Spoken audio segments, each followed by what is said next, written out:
You've probably heard that rabbits are one of the less healthy animals in the world. They die from literally everything.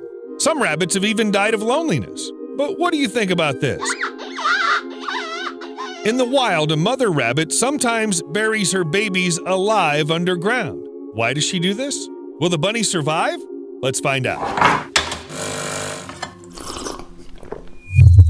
The animal world is full of bad parents. Some leave their children with other families, others simply let their children die. And many don't take care of their offspring once they came into the world. But none of them bury their children alive. How could anyone think of such a thing? Is this some incredibly cruel way to get rid of their offspring? I didn't expect that from rabbits. But the reality is a little different. Rabbits do bury their babies, but they do it to protect them. The mothers want to keep their offspring safe from predators, so they pretend they're in the movie buried. But does this really keep them safe? How long can a human stay underground without access to oxygen? On average, about 5.5 hours before there's no more of it. Rabbits will probably have even less time, and then they will...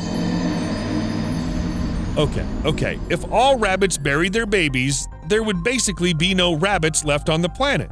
But this is only a temporary measure. The mother covers her babies with ground, but then she digs them up when she returns, and no one suffers. It's not because little rabbits can hold their breath for 24 hours, it's just that she doesn't cover the shelter with soil very tightly. There are little air pockets so the air goes freely into the hole and the babies can breathe.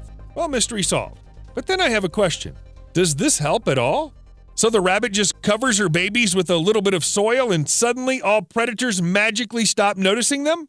You have to admit that doesn't sound very realistic. I thought so too, until I learned that baby rabbits are virtually odorless. Yes, adults are easy to smell and track, but the babies hidden in a burrow will be safe unless predators accidentally stumble upon them, or if the mother herself lead them to her babies. This is why rabbits come to see their bunnies very rarely, sometimes only once a day, quickly feeding them and disappearing again. They know that their scent and even their presence nearby can have nasty consequences. Moreover, if one of the bunnies dies, the rabbit may eat it. And it's not because she suddenly started eating meat. A dead rabbit will very quickly begin to stink, and imagine what it would smell like.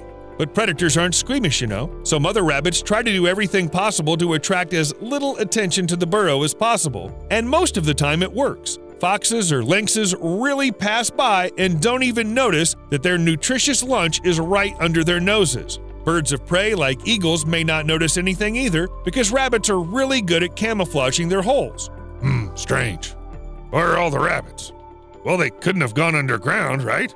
Of course, sometimes rabbits are unlucky enough to run into an overly clever adversary, like a crow. But of course, anyone would lose in such a situation. It's hard to compete with the intelligence of crows. I'm not even sure that the mother would have been able to drive the hungry bird away from the burrow if she had been in the vicinity. It's a crow. It sure as hell wants to eat, and it's going to eat.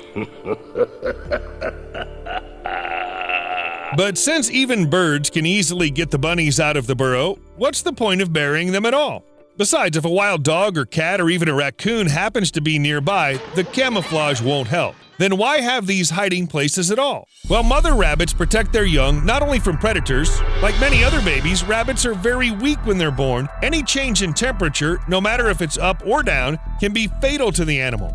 Well, even stress can be dangerous. The pregnant female plucks fur from all over her body and covers the nest with it to make it warm and comfortable. She also brings grass and straw to insulate the nest. Finally, the mother-to-be covers it all with a layer of leaves and grassy plant stems to hide her babies. The burrows consist of several tunnels with many exits and entries for a quick escape. Remember that warthogs have only one way out, through which lions easily get to them. Rabbits are well aware that this is not a good plan. That's why they build an entire maze underground. Each burrow has separate rooms for different purposes. Maybe this one's the nursery.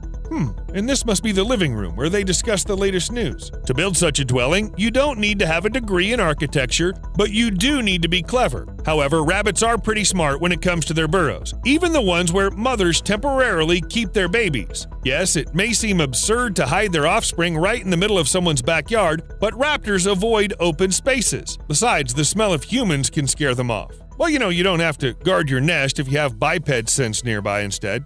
What rabbits don't consider is some people's eagerness to help, especially when it's not necessary. We found little baby bunnies.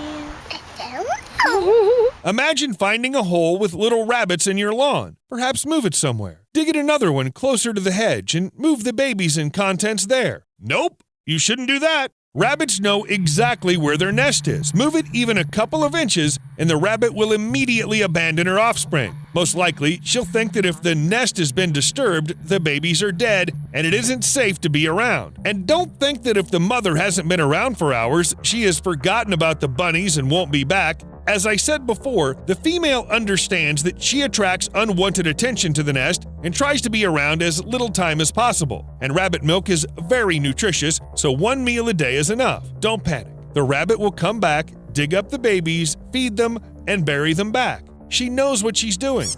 See how cute they are? But what if there's no ground around to hide the offspring in? Rabbits can live everywhere, but some places don't meet the requirements to dig a burrow. In such cases, they have to find another way to survive. People once saw an eastern cottontail rabbit that was using a tree hollow as a burrow for its babies. I have no idea how it got in there. You have no idea how high I can fly. And marsh rabbits are closely tied to water. They swim away at the slightest danger and set up their rabbit nurseries in dense thickets or swampy places surrounded by water on all sides. Sort of like a little castle and moat with crocodiles around it, only without the crocodiles, I guess. However, despite all this protection and sometimes ingenious solutions, a lot of rabbits don't even make it to their first birthday. In the first 3 weeks, about 40% of newborn rabbits die. In the first year, up to 90% die. That's why they have to breed constantly. Otherwise, they would just die out. Hello.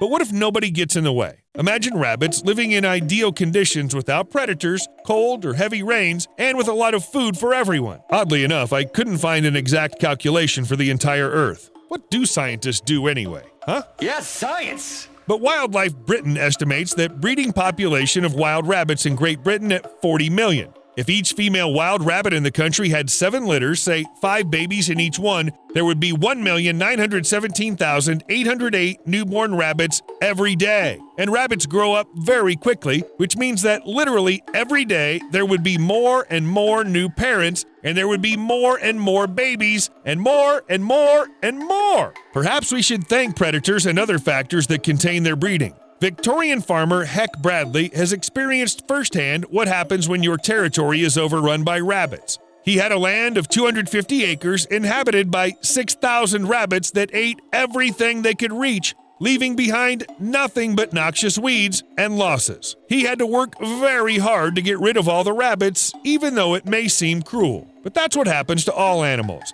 If there are too many, everyone else suffers, and vice versa. In the 1950s, in the Iberian Peninsula, rabbits were purposely infected with a virus to reduce their number. But then there was a rabbit epidemic, and as a result, they became a threatened species. The population decline was not only a disaster for the rabbits themselves, but also for the animals that ate them. As a result, the Iberian lynx and Spanish imperial eagle were also added to the list of endangered species because they simply had nothing to eat. Humans, as always, went too far. Let's stop being like that, please. See you later.